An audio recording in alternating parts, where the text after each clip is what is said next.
Good morning to you. I'm Danilo Evangelista, and welcome to our weekly tropical weather outlook video for today, Sunday, April 13th, 2025. We are now halfway through the month of April, and with that, the days till June 1st. We are now less than 50 days away till June 1st, which is the start of the Atlantic hurricane season.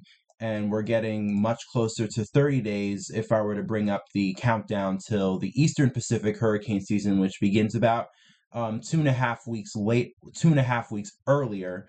I guess you would subtract maybe 16 or so days from this, and you're much closer to 30 days. So bottom line, we are very much fast approaching the start of the general tropical weather season in the Western Hemisphere. And obviously with that, we have the Atlantic hurricane season on June 1st. Less than 50 days away now. Last week we were less than 60. This week we are now less than 50 days away. Hurricane season is fast approaching, and before you know it, it will be here. And because of that, we are now getting much closer to the hurricane season. We're also starting to see a lot more forecasts for this hurricane season be released. Last week we talked about Colorado State University, which released their forecast, and this past week, two major forecasting agencies put out their forecast, one of them being Tropical Storm Risk, and we also have University of Arizona as well. And what is their forecast for this hurricane season? The Tropical Storm Forecast Risk. Interestingly enough, they indicate a near normal season. If you remember Colorado State University's forecast last year or last week, they had a pretty decently above normal hurricane season for this year. TSR, though, this year is going exactly with the near normal season. They have 14 named storms, 7 hurricanes, and 3 major hurricanes, and an ACE index of 120. And if you look at the 40-year climate, the 30-year average, at least for the last, or the average of the last 30 years, that is exactly on par with that, even down to the ACE as well. So TSR expecting a near normal hurricane season. And I think University of Arizona, let's look at their forecast, pretty much the same prediction as well. University of Arizona going with 15 named storms, 7 hurricanes, and 3 majors, pretty much once again on par with the average for the last 30 years, and they have an ACE of 110. And they use a little bit of a different median for their ACE average. They have the ACE average of 107. Pretty much once again near average all across the board.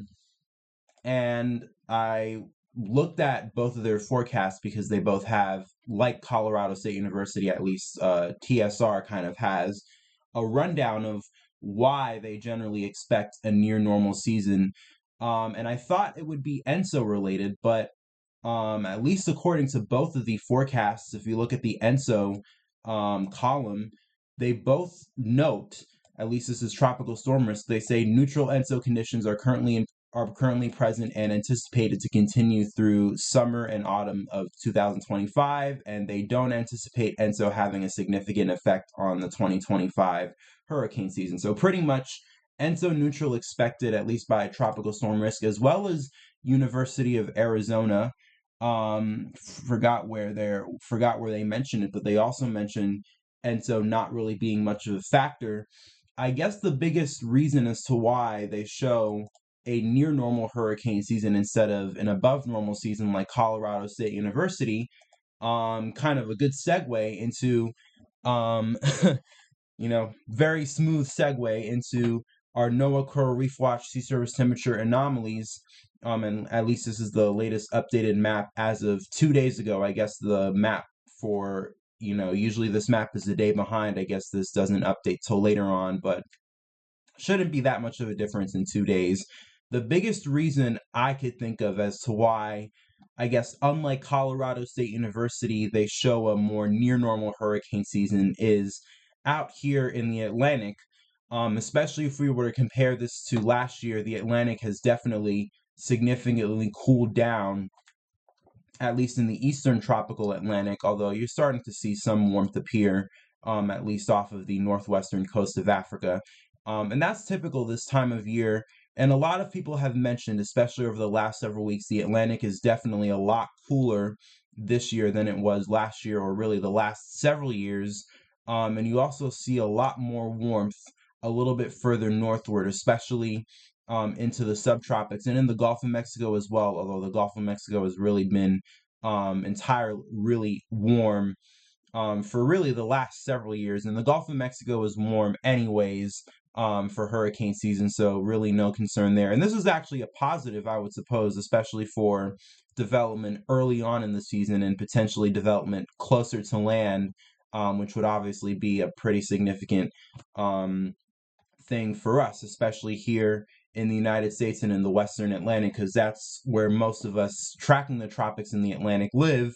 We live closer to land where you can see, at least as of right now, sea surface temperature anomalies are very warm. So I have been seeing as well a lot of mentions of potentially more closer to land development this year. That's at least something that a lot of people are talking about when it comes to the hurricane season on places like Twitter or X, or even other forums like Storm2K.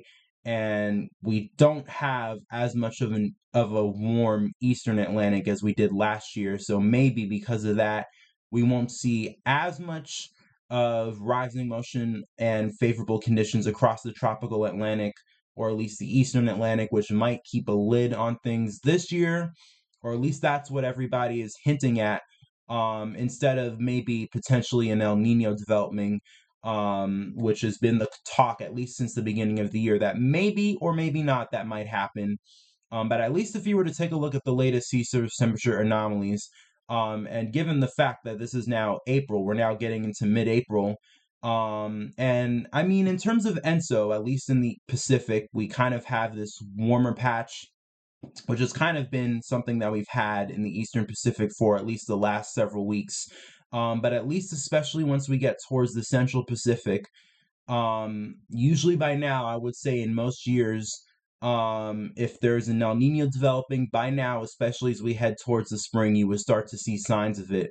But really, at least across the overall average of the tropical Pacific, we really are not seeing any significant warming occurring right now. And that is at least pretty significant to me because, once again, we're now heading in towards April. This is one thing if this look we have right now is in February and potentially we're looking at a major transition towards warmer ENSO as we head into March, but now it's April.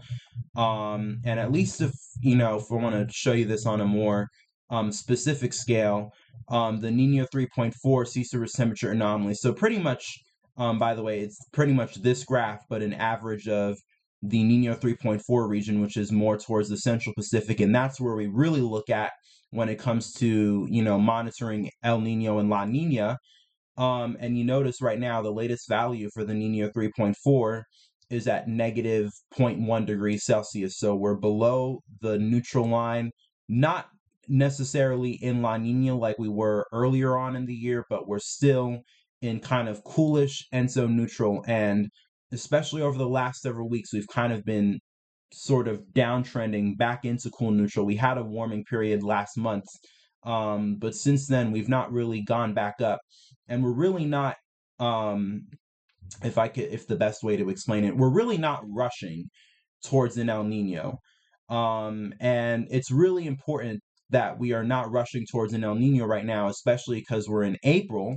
That's not to say that an El Nino won't happen, but just looking at the sea surface temperature anomalies, and once again, the SOI, which is something that I like to look at every single week, we're always talking about how the SOI is still in positive territory, especially with the 30-day average, and even the 90-day average has kind of been uptrending. The 30-day average has kind of been steady, but the 90-day average has really gone up. Now at positive 8 for the 90-day, and the 30 days at positive 10.6, almost 11. And once again, these are just not overwhelming signs of El Nino occurring. So I guess the biggest concern for the hurricane season, at least as it stands right now, is just how warm does the Eastern Atlantic get? And this is something we're going to be watching pretty significantly over the next several weeks. Although I'm not really that concerned because, especially if we don't have a significant El Nino out here, usually, I mean, in most years, even when we do have an El Nino, especially if you go back to a year like 2 years ago in 2023, where despite the fact we had an El Nino, we had a very warm Atlantic.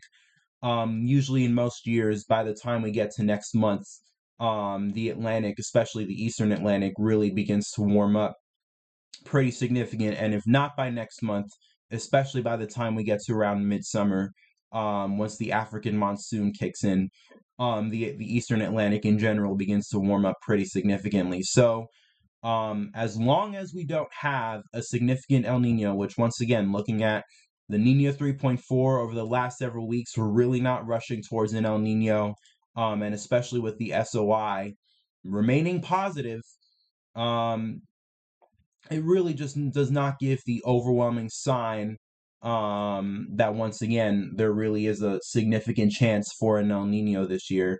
And usually, even if an El Nino could and it really could still occur this year, maybe towards the end of the year, but at least the kind of framework that the kind of mindset that I really have when it comes to an El Nino is if it's not already developing or transitioning by the springtime, usually it will not develop in time enough to really have that much of a significant impact on the hurricane season. And at least looking back at the TSR and University of Arizona forecast that I showed you earlier, they kind of seem to hint at that general thinking as well as Colorado State University. If you go back to last week when they put out their forecast, they had a pretty significant forecast calling for decently above normal season, and they're generally thinking that as well.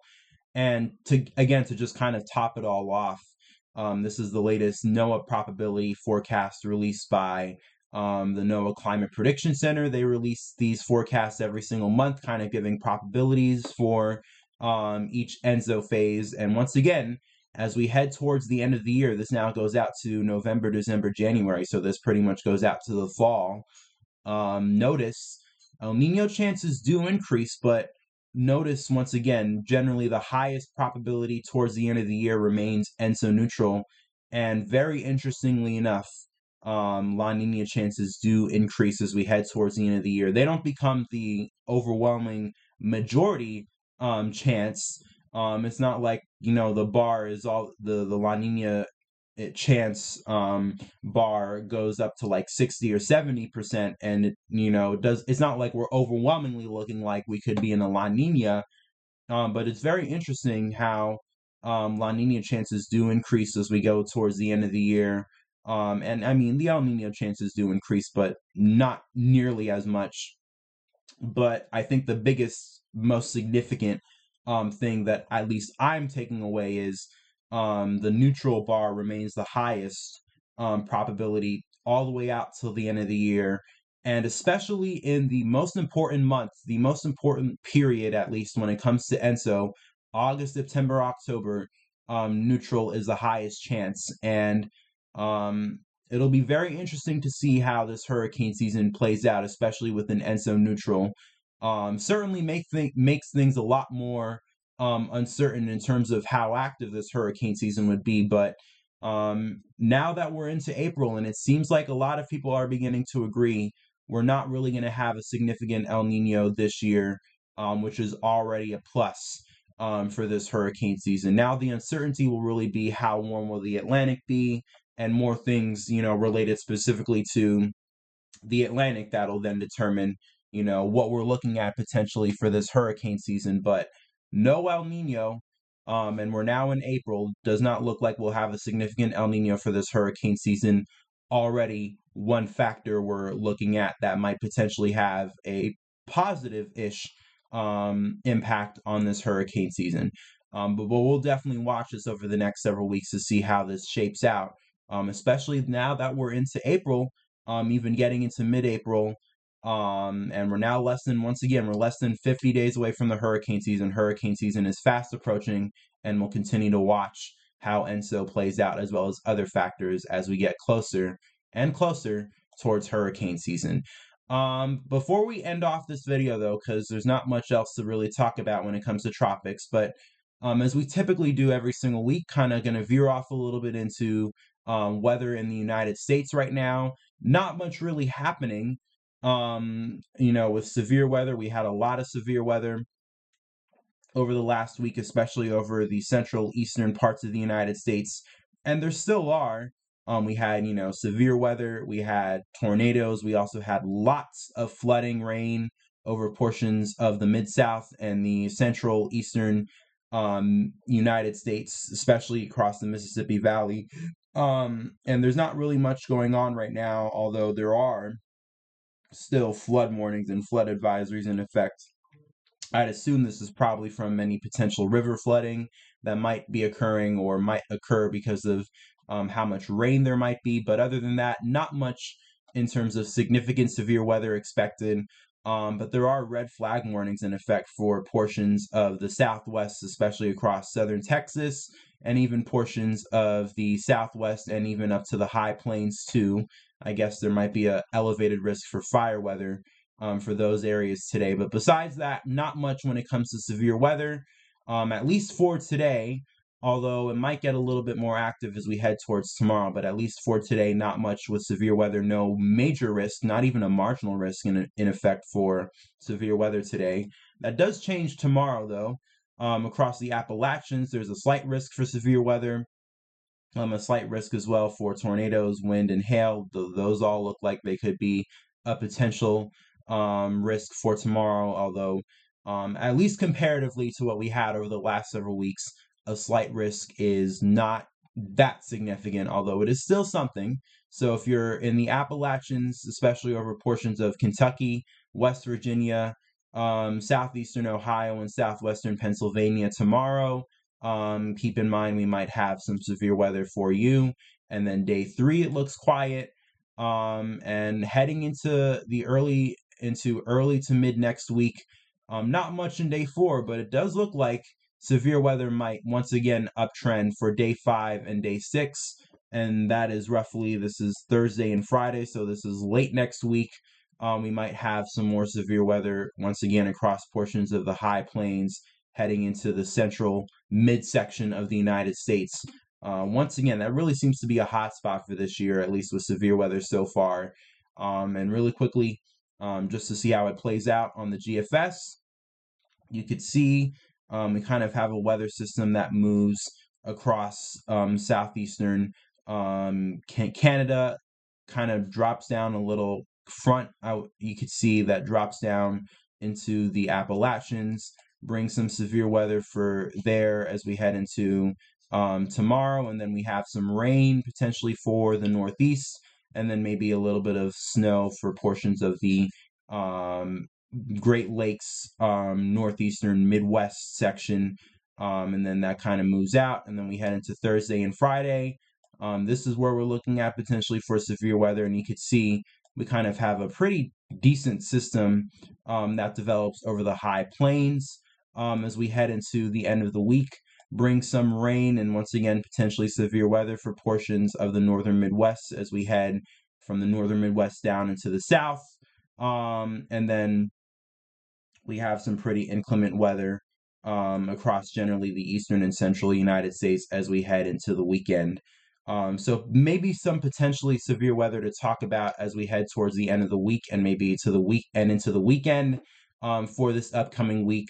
But in terms of glaring major severe weather events, it looks like we're not going to deal with that for now. But obviously, don't let your guard down, especially as we're now into April. Severe weather season really begins to kick up around now, especially as we head towards April and May. Severe weather season will really begin to crank up, and I'd expect over the next several weeks we'll probably have much more in the way of severe weather season. So enjoy the quiet and the general calm while it lasts now, because I'm pretty sure very soon severe weather season will probably crank up once again. And then eventually, once we get past severe weather season, we'll be into June, and then we'll be into hurricane season, which is once again fast approaching, and we'll definitely be watching over the next several weeks as more of these forecasts roll out how this hurricane season might be shaping up. With that being said, though, not much else to go over, so we're going to end it off for this week. Thanks for watching. If you like what you saw today, I would really appreciate it if you like, comment, subscribe, especially subscribe to my channel so you can get and turn on the notification bell so you can get whenever I upload a video. The moment I upload it, because I go over tropics as well, especially for hurricane season, but also severe weather as well. So if you're interested in that, once again, I would really, really appreciate it if you like and subscribe. And also get the community growing here on YouTube as well. Share with family and friends. And with that being said, enjoy the rest of your weekend. Stay safe. Peace, love, and kindness to you all. And we will talk again next week.